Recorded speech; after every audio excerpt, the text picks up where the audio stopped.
La Cinémathèque française programme à partir de cette semaine une grande rétrospective Gérard Depardieu. Bon, très bien, mais au juste. C'est qui, ou plutôt c'est quoi, déjà, Gérard Depardieu? Voici notre réponse, subjective, en 10 petites madeleines. Gérard Depardieu, ce sont tout d'abord de timides apparitions début 70 chez José Giovanni ou chez Alain Resnais, mais aussi chez Pierre Tchernia, et pas qu'une fois, avant la révélation Les Valseuses en 1974 devant la caméra de Bertrand Blier. Depardieu et Patrick Devers à pied, à vélo, à moto, en caddie, et puis en 2 chevaux, en Ford, en Rolls-Royce, en Morgan, en traction avant, et enfin bien sûr, en DS. On n'est pas bien là? Hein? Tu les sens les coussins d'huile? Sous ton cul? Gérard Depardieu, c'est, dans la foulée, la rencontre avec Isabelle Adjani chez André Téchiné, et la rencontre avec Jane Birkin chez Jacques Rouffio, puis un rôle de boxeur chez Claude Sautet, et une relation tendue avec Bulogier chez Barbet Schroeder, et puis à la même période, la découverte du cinéma italien, pour quelques rencontres au sommet, avec Robert De Niro et une amie dans le 1900 de Bernardo Bertolucci, avec Ornella Muti dans La dernière femme de Marco Ferreri, et enfin bien sûr avec le chimpanzé Bella dans Rêve de singe de ce même Marco Ferreri.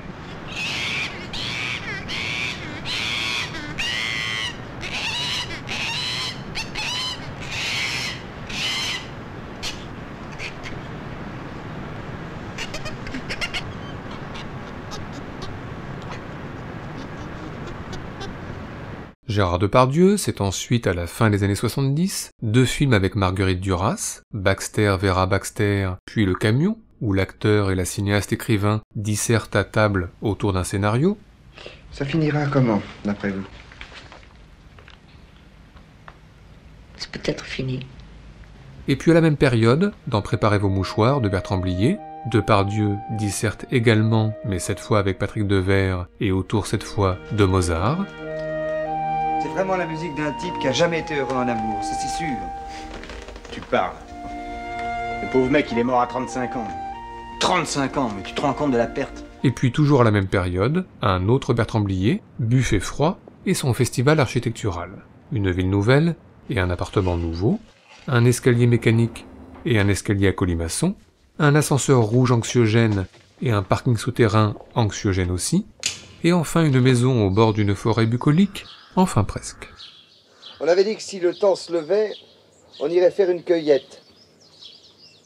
Une cueillette de quoi? Champignons. Le mec qui me fera bouffer des champignons, il n'est pas encore né.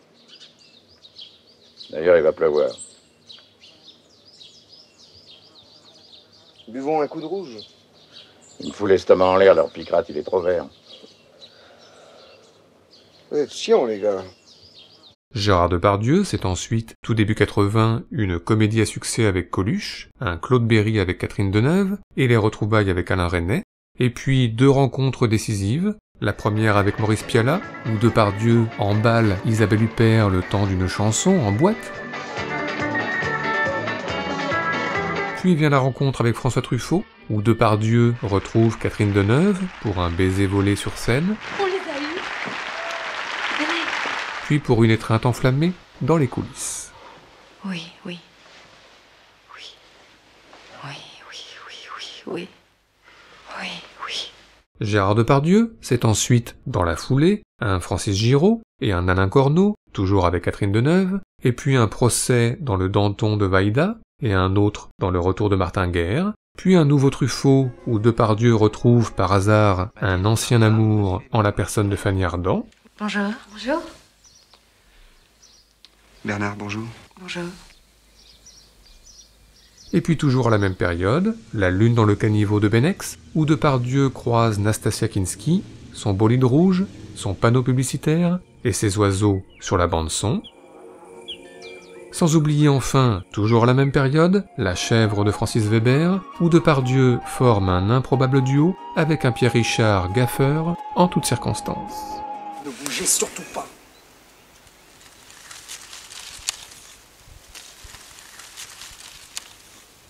Ne bougez pas.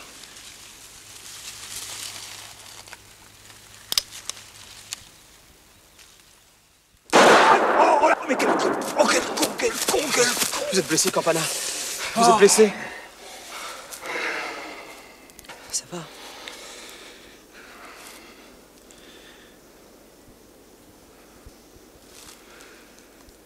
J'avais une vie un peu plate avant de vous rencontrer, Perrin.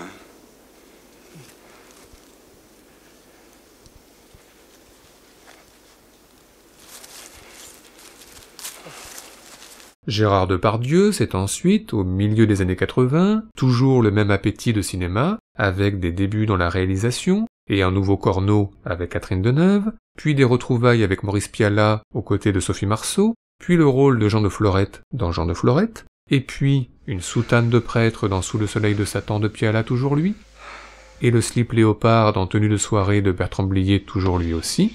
Nous voilà débarrassés du superflu, on va pouvoir aborder l'essentiel. Sans oublier, toujours à la même période, un nouveau Francis Weber, où Depardieu retrouve Pierre Richard pour quelques conseils avisés.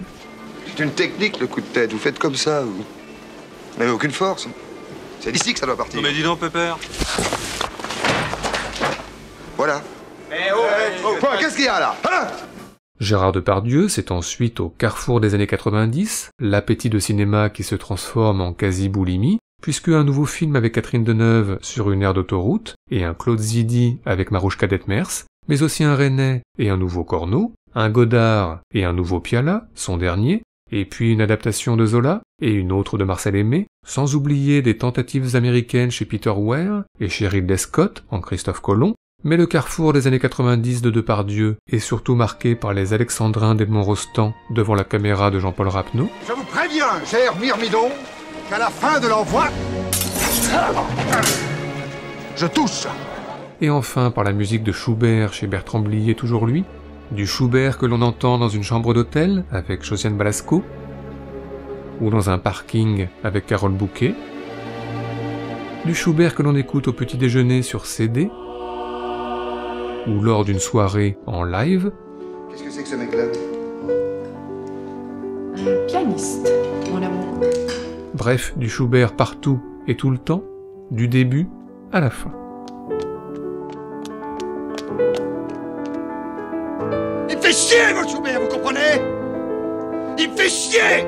Gérard Depardieu, c'est ensuite, dans la deuxième partie des années 90, une carrière internationale qui se confirme, avec un Norman Jewison aux côtés de Whoopi Goldberg, et une adaptation d'Alexandre Dumas aux côtés entre autres de Leonardo DiCaprio, et puis une adaptation de Shakespeare par Kenneth Branagh, et une adaptation de Goscinny et Uderzo par Claude Zidi, sans oublier dans Les 101 nuits d'Agnès Varda, Depardieu dans son propre rôle, aux côtés de Michel Piccoli.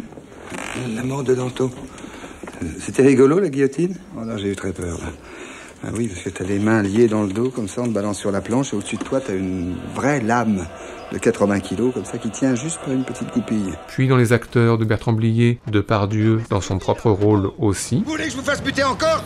Ah non, pas la Corse, Gérard, pas la Corse. Non mais attention, hein, parce que je connais beaucoup de monde au gouvernement. Autant pour nous, Gérard, autant pour nous. Alors circulez, Ok. circulez. Ok. Enfin, n'oublions pas qu'à cette période, Depardieu a été un Rocky volant dans Chicken Run des studios Hardman.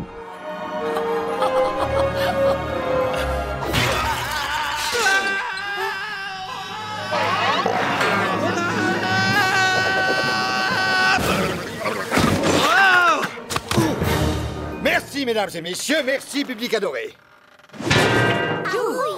Gérard Depardieu, ce sont ensuite des années 2000 où il est cuisinier célèbre chez Roland Joffé et ingénieur en bâtiment chez André Téchiné, avec Catherine Deneuve, mais où il est également ministre de l'Intérieur chez Jean-Paul Rapneau et flic corrompu chez Olivier Marchal, et puis les looks improbables qui se multiplient à cette période, en homme de Cro-Magnon dans R d'Alain Chabat, en on ne sait pas trop quoi face à Vin Diesel dans Babylon AD, et puis surtout, hors concours, en méchant à la saillante tenue léopard dans les 102 Dalmatiens. Et puis heureusement à cette même période, des apparitions plus chics, notamment dans Paris je t'aime, en restaurateur accueillant Gena Rowlands et Ben Gazzara, excusez du peu. Tenez. Ici. Et puis surtout, dans Quand j'étais chanteur de Xavier Giannoli, en star de bal, chantant du Gainsbourg à Cécile de France. Tu sais ces photos de l'Asie, que j'ai pris ça de sans hasard. pas là. Leur couleur vive pâlit. J'ai cru entendre les hélices d'un quadrimoteur, mais hélas, c'est un ventilateur qui passe au ciel du poste de police. Je traîne et je crains de m'égarer, et je sème des grains de pavot sur les pavés de l'anamour.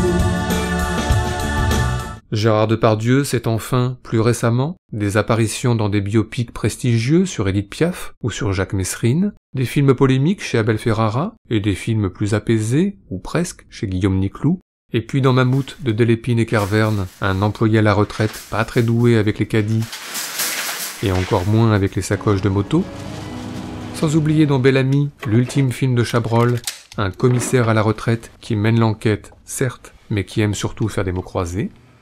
Déplacement, 6 lettres. Et enfin, et pourquoi pas terminer ces 45 années de carrière particulièrement prestigieuses par cela, le potiche de François Ozon et les retrouvailles avec sa partenaire de toujours Catherine Deneuve, dans la boîte de nuit Le Badaboum, sur une chanson du groupe Il était une fois, une scène insolite dans une filmographie qui décidément n'en manque pas. Ils ont arrêté la musique, on va bientôt ramasser nos verres.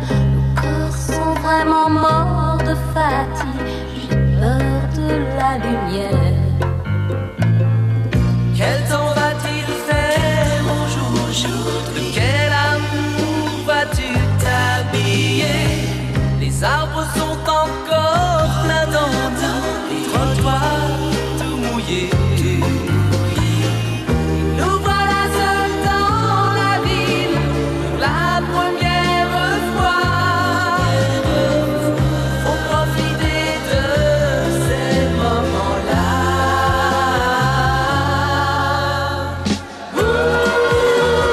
Viens faire un tour sur la pluie, les oiseaux vont venir aussi.